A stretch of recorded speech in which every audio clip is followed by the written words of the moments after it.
Hello friends, welcome to the new episode of my channel. আমি অরিত্র। এখন এই ভিডিওর মধ্যে আমরা কিছু লেটেস্ট আপডেটস নিয়ে কথা বলবো। ভিডিও সবথেকে প্রথম আপডেটটা হচ্ছে কালকি 2-কে কেন্দ্র করে। তো কালকি 2 এর সাথে যুক্ত হয়েছেন আলিয়া ভাট। ইয়েস, তিনি এই ছবির মধ্যে থাকতে চলেছেন। তবে দীপিকা পাডুকোনকে তিনি কোনোভাবে রিপ্লেস করেননি। মানে সুমেটির যে ক্যারেক্টারটা ছিল সেটা এখন সাই পল্লবী প্লে করছে। দীপিকাকে ডেফিনেটলি রিপ্লেস করা হয়েছে, সাই পল্লবী তার চরিত্রটা প্লে করছে। বাট আলিয়া ভাট একটা অন্য চরিত্রে আর কি এই ছবির সাথে যুক্ত হয়েছেন এবং অলরেডি হায়দ্রাবাদে তিনি 5 দিন নিজের পোর্শনে শুটিং করে ফেলেছেন, এরকমই মিডিয়া রিপোর্ট সাজেস্ট করছে। তো দেখা যাক আর কি আলিয়া চরিত্রটা কতটা ইম্পর্টেন্ট হয় যেরকম দাবি করছে রিপোর্টস, এবং কালকি 2টা কীরকম বেরিয়ে আসে। কালকি 1-এর ক্ষেত্রে ক্লাইম্যাক্সটা অসাধারণ ছিল, কনসেপ্টটা খুব ভালো ছিল, স্টার্টিংটা খুব ভালো ছিল, বাট মাঝে ফার্স্ট হাফে যে আননেসেসারি কমেডি ইত্যাদি ছিল যে কারণে ছবিটা আমার ভালো লেগেছিলো, অবশ্যই ভালো লেগেছিলো, বাট প্রথম দিকটাতে কিছু প্রবলেম ছিল। আশা করব নাগ অশ্বিন পরেরটাতে আর কি সেই ভুলগুলো শুধরে নেবে এবং একটা ভালো গল্প আমাদেরকে ডেলিভার করবে। রিসেন্টলি তিনি আমাদের সেকেন্ড আপডেটটা হচ্ছে ম্যাডক ফিল্মসকে কেন্দ্র করে। তো ম্যাডক ফিল্মসের অগস্ট মাসে দুটো ছবি রিলিজ করেছে। শ্রদ্ধা কাপুরের ইঠা বলে ছবিটা আছে, রাজকুমার রাওয়ের প্রহার বলে একটা ছবি রয়েছে, উজ্জ্বল নিগমের বায়োপিক। তো এই দুটো ছবির টিজার কিন্তু ককটেল 2 এর সাথে অ্যাটাচ থাকতে চলেছে। সিনেমা হলে গেলে ককটেল 2 দেখতে গেলে এই দুটো টিজার আমরা দেখতে পাবো, এরকমই আর কি একটা আপডেট উঠে আসছে। তো ম্যাডক এরকম জিনিস করে থাকে যে আগে হলে রিলিজ করে দেয় টিজারটা, তারপরে কদিন পরে আর কি সোশ্যাল মিডিয়াতে রিলিজ করে। তো সেই স্ট্র্যাটেজিটা তারা এবারেও অ্যাপ্লাই করতে চলেছে আর কি। তো দেখা যাক এই দুটো টিজার কীরকম হয় এবং এই দুটো ছবি অগস্ট মাসে এসে ব্যবসা করতে পারে কিনা, তার আগে ককটেল 2 কীরকম ব্যবসা করে সেটাও দেখার মতো বিষয় হবে। ভিডিও থার্ড আপডেটটা হচ্ছে লাভ অ্যান্ড ওয়ারকে কেন্দ্র করে জুন মাসে 28 তারিখে কিন্তু এই ছবির একটা গান শুটিং হবে আর কি, এবং এটা খুব ল্যাভিশ স্কেলে আর কি গানটাকে শ্যুট করা হবে। 200 জন ব্যাকগ্রাউন্ড ডান্সার আর কি থাকতে চলেছে এই পার্টিকুলার গানটার মধ্যে, এবং গানটার মধ্যে আমরা রণবীর কাপুর, ভিকি কৌশল, আলিয়া ভাট তিনজনকেই দেখতে পেতে চলেছি, এরকমই একটা আপডেট উঠে আসছে। ভিডিও পরবর্তী আপডেটটা হচ্ছে রাকা ছবিকে কেন্দ্র করে অ্যাটলি আল্লু অর্জুনের ছবি। আপনাদেরকে কালকের ভিডিওতে আপডেট দিয়েছিলাম যে একটা গ্লিমস মেকার্সরা রিলিজ করবে ভেবেছে অগস্ট মাসে আর কি, অগস্টের 15-তে। তো যেরকম বারাণসীর ক্ষেত্রে তারা বড় একটা ইভেন্ট করেছিল এবং সেখানে সব টেকনিশিয়ানরা ইত্যাদিরা এসেছিল, তারপরে তারা গ্লিমসটা দেখিয়েছিল, সেম জিনিস কিন্তু রাকার্স মেকার্সরাও করতে চলেছে। তারা একটা ইভেন্ট করবে, বা দেখা যাক ইভেন্টটা মুম্বাইতে হয় নাকি তারা হায়দ্রাবাদে করে নাকি চেন্নাইতে করে, সেটাই দেখার মতো বিষয় হবে। Because director Tamil, hero Telugu, আবার ছবিটার প্রাইমারি শুটিং কিন্তু অনেকটা পোর্শনের কিন্তু মুম্বাইতেই হয়েছে, ম্যাক্সিমাম শুটিং মুম্বাইতেই হয়েছে। তো দেখা যাক আর কি ইভেন্টটা কোথায় এক্স্যাক্টলি হয় এবং ইভেন্টটার রেসপন্স কীরকম থাকে। মানে ইভেন্টেরও তো একটা মানে কীরকমভাবে আপনি পুরো জিনিসটা সাজাচ্ছেন। যেমন রাজামৌলি বারাণসীর ইভেন্টটাকে যেভাবে প্ল্যান করেছিলেন, মহেশবাবুর এন্ট্রি বলুন বা সেখানে প্রত্যেকটা লোকে যেভাবে কথাবার্তা বলেছে, ইন্টারন্যাশনাল মিডিয়াকে তিনি নিয়ে এসেছিলেন, সেটা প্রচারও হয়েছে, স্টারকাস্ট আর কি ইন্টারভিউ দিয়েছে ইন্টারন্যাশনাল মিডিয়াকে। তো বিশাল বড়োভাবে একটা আয়োজন করা হয়েছিল বারাণসীর ক্ষেত্রে।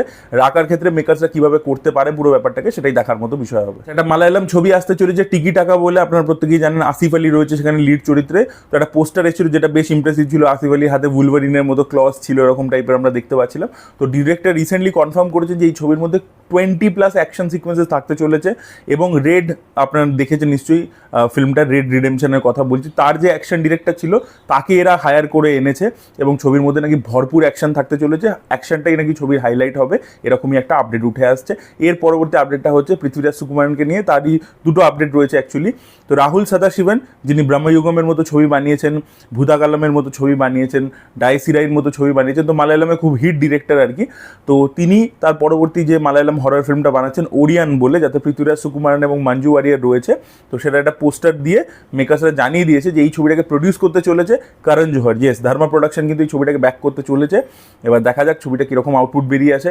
এবার দেখুন রাহুল সদাশিবন কিন্তু একদম টিপিক্যাল মালায়ালাম ডিরেক্টর, কিন্তু তার ছবি কিন্তু ব্রহ্মযুগমের মতো একটা ছবি কিন্তু হিন্দিতে মেইন স্ট্রিমে বানিয়ে কিন্তু হিট হবে না। এই ছবিটা প্যান ইন্ডিয়া লেভেলে আসছে আর কি, সবকটা ভাষায় আসছে।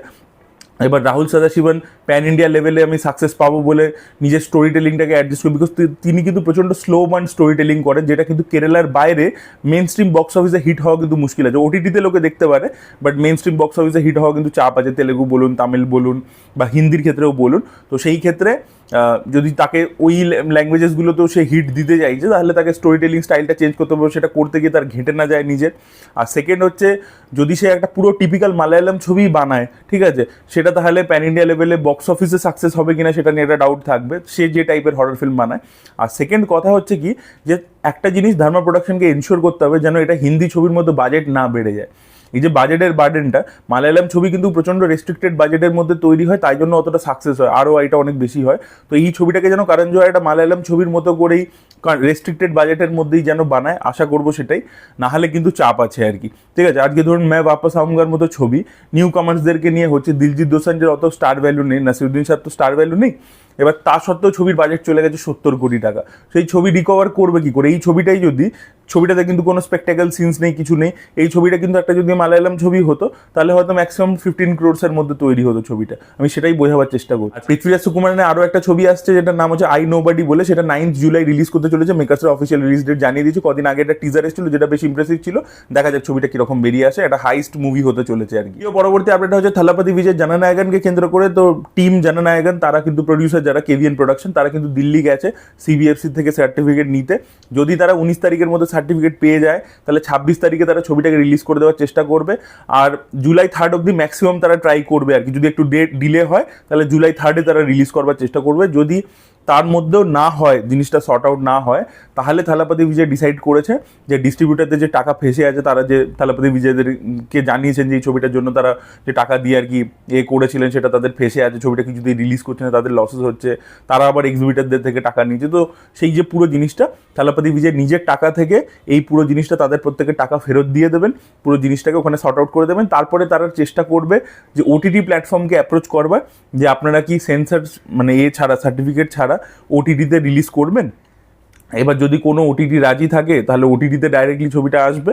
আর যদি কোনো ওটিটি রাজি না হয়, নেটফ্লিক্স, প্রাইম, যারাই আছে, তারা যদি রাজি না হয় তাহলে তারা ছবিটাকে পার্মানেন্টলি শেলফ করে দেবে। এরকমই একটা আপডেট উঠে আসছে আর কি। তো দেখা যাক সেটা হয় কি না। এবং কেভিএনের যে একটা হিউজ লস হলো, কারণ ছবিটা এতদিন ধরে ঝুলে থাকলো, সেটা একটা কস্টিং আছে, কারণ একটা তো টাকা তো ওরা ইনভেস্ট করেছে, সেটা তো একটা মানে ইন্টারেস্ট লাগছে আর কি তার সাথে। তো সেই ইন্টারেস্টটা যোগ হচ্ছে, তো সেটা একটা লস। তারপর ছবিটার বাজেট হিউজ ছিল, থালাপতি বিজয়ের ফিস হিউজ ছিল। তো সব কিছু মিলিয়ে দেখা যাক আর কি কেভিএন প্রোডাকশনের যে হিউজ লসেস হলো সেটা থালাপতি বিজয় কীভাবে কম্পেনসেট করে। আগের সময় হলে তিনি বলতেন যে আমি আরেকটা ছবি করে দিচ্ছি, এখন তো সেটাও হবে না। তো দেখা যায় কেভিএন প্রোডাকশনে কীভাবে এই লসেসটা আর কি রিকভার করে। অন্যদিকে টক্সিকের মতো বড় ছবি সেটাও আটকে আছে, রিলিজ করছে না, পোস্টপন্ড হয়েই যাচ্ছে, রিশুট হয়েই যাচ্ছে। এখন শোনা যাচ্ছে 2026 না 2027 আসবে। তো দেখা যাক কেভিএনের মানে জার্নি স্টার্ট করার সময় আর কি বড় বড় হার্ডেলস পাচ্ছে আর কি। পরবর্তী আপডেট হচ্ছে ধানুষকে কেন্দ্র করে। তো ধানুষের যে ছেলে আছে যাত্রা, সে এবার হিরো হিসেবে ডেবিউ করতে চলেছে। ধানুষ নিজেই ছবিটাকে ডিরেক্ট করবে, মাস কমার্শিয়াল মুভি হবে। এবং D55 রাজকুমার পেরিয়াস্বামীর যে ছবিটা ধানুষ করছেন, যেটা টাইটেল অ্যানাউন্সমেন্ট আর দুদিনের মধ্যেই হবে, তো সেই ছবির যে প্রডিউসার, সেই ছবিটাকে ব্যাক করতে চলেছে। ধানুষ নিজে ডিরেকশন দেবে। ভেল রাজ, যিনি হচ্ছেন ভেট্রিমারনের ডিওপি আর কি, তিনি এখানে আর কি ক্যামেরার কাজ করতে চলেছেন। এবং জিভি প্রকাশ কুমারের মিউজিক হবে ছবিটার মধ্যে। এবং ছবির একটা প্রোমো আর কি খুব শীঘ্রই শ্যুট হবে। এবং ছবির যে মেন যে প্রাইমারি আর কি শুটিং, সেটা হবে হচ্ছে বছরের শেষ থেকে, এরকমই একটা আপডেট উঠে আসছে। এবং যাত্রা নাকি আর কি 6 প্যাকস ইত্যাদি বানাচ্ছে আর কি ছবিটার জন্য। তো দেখা যাক ধানুষ নিজের ছেলেকে আর কি কিরকম একটা লঞ্চ করতে পারে, সেটাই দেখার মতো বিষয় হবে। So this were the update guys. আপনাদের কি বক্তব্য অবশ্যই কমেন্টে লিখে জানাবেন। এই ভিডিওটা ভালো লেগে থাকলে লাইক করুন, শেয়ার করুন, চ্যানেলকে সাবস্ক্রাইব করতে ভুলবেন না। Bye bye.